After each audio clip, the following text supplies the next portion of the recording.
I want to tell you about a text message. Not the one that ended my marriage, though there was one of those too. This one came 2 years later, from my ex-husband. On a random Tuesday afternoon. Megan and I are separated. I really miss the girls. Can we talk?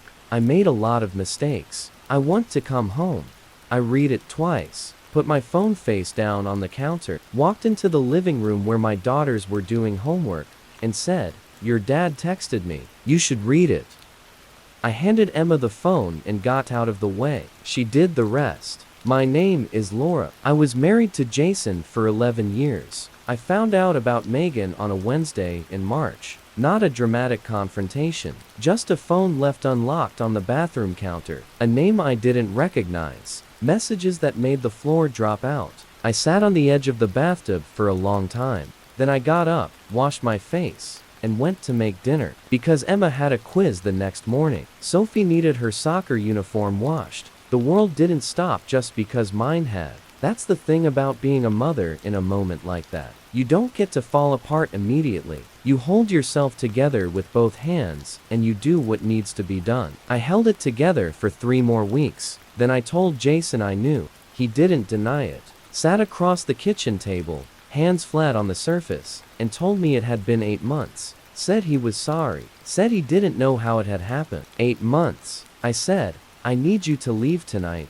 He said, "Can we talk about this? For the girls?" I said, "You should have thought about the girls 8 months ago." He left. The divorce was finalized in November. Jason remarried in February. 3 months. I found out through Instagram. No call, no heads up. Just photos Jason in a suit, Megan in white, flowers and candles, and a caption that said, "Happy tears and new beginnings.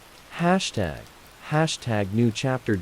Emma saw it first. She came to find me in the kitchen, handed me her phone, and stood there while I looked. I handed it back, and said, "How are you feeling about this?" She thought about it. "I don't know yet." "That's okay. You don't have to know yet." Sophie came downstairs. Emma showed her. Sophie looked at the photos, looked up, and said, "They didn't invite us." Not a question, just a statement. Then she went to get a snack like it was a normal afternoon. After the wedding, Jason became less present. Pickups ran late. Phone calls got shorter. Plans changed at the last minute because something had come up on Megan's side. Emma's 16th birthday, Jason arrived 40 minutes late with a gift card and an apology. Emma smiled and said, "It's fine, Dad." It was not fine, but she was 16 and handling it better than most adults I knew. Sophie's school play, the one she'd been rehearsing for 3 months. With the solo, Jason didn't come. "Work conflict," he said. Sophie came off stage, found me in the lobby, and hugged me for a long time without saying anything. Then came the surgery. Sophie had a procedure in late spring. Outpatient.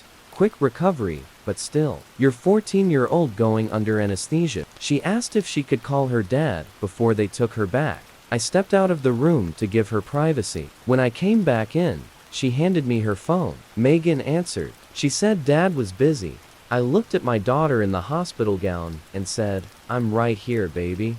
In the corner, Emma took out her phone, pulled up her contacts, found her dad's name, and deleted it. Put her phone back in her pocket and didn't say a word. 2 years passed. The girls grew. Emma started driving. Sophie discovered debate and threw herself into it. We became, the 3 of us, a solid unit. I won't pretend it was always easy. There were hard nights, but the hard nights got fewer. The good days got more ordinary in the best way. I was okay. And then Jason texted. I read the text twice. I thought about what I wanted to say. There was a lot 2 years worth, but anything I said would be filtered through all of it. The history, the anger I'd managed but not entirely released. Emma and Sophie didn't have that problem. They just had their own things to say. I walked into the living room. "Your dad texted me. You should read it."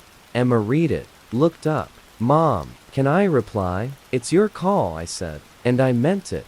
She and Sophie had a short conversation, mostly looks and half sentences. The language of sisters. Then Emma picked up the phone and started typing. I went to the kitchen and made tea. What Emma wrote, "Dad, do you remember the day Sophie had surgery? She called you from the hospital." Megan picked up. Said you were busy. Do you know how hard Sophie cried that day? Not from the surgery. Before, while she was waiting. Sophie added, I saw your wedding pictures on Instagram. You looked really happy. You wrote #newchapter. But I guess that chapter is already over. And Emma added one final line. Things had worked out with Megan. You wouldn't be texting us right now. We know that. Mom knows that too. She hasn't said a single word about any of this for 2 years. So we're saying it for her. That's all. Sent. Jason didn't reply for almost an hour. We ate dinner, talked about Sophie's debate tournament. Emma complained about a history paper. Normal evening. Then Emma's phone buzzed. She read it. Passed it to Sophie. Sophie read it. Set the phone on the table. He says he's really sorry. He wants to apologize properly. Sophie picked the phone back up. Typed 2 words, we're done. Set it face down. Reached for her fork, and kept eating. I don't know what Jason did after that. I realized sometime that evening that I didn't need to know. That chapter was closed. Not because I forced it. Not because I said the right thing. Because my daughter said it. 2 girls who watched their father leave, and then come back looking for what he'd walked away from. They looked at his text, looked at each other, and told him the truth. Clearly, without cruelty, just truth. I wanted to say those things for 2 years. They said them in 3 messages. Later that evening, Sophie looked up at me from the couch and said, Mom, are you okay? I thought about it honestly. Yeah, I actually am. She nodded. Leaned back against my shoulder. Us too, she said. The 3 of us were okay. More than okay. We were just home.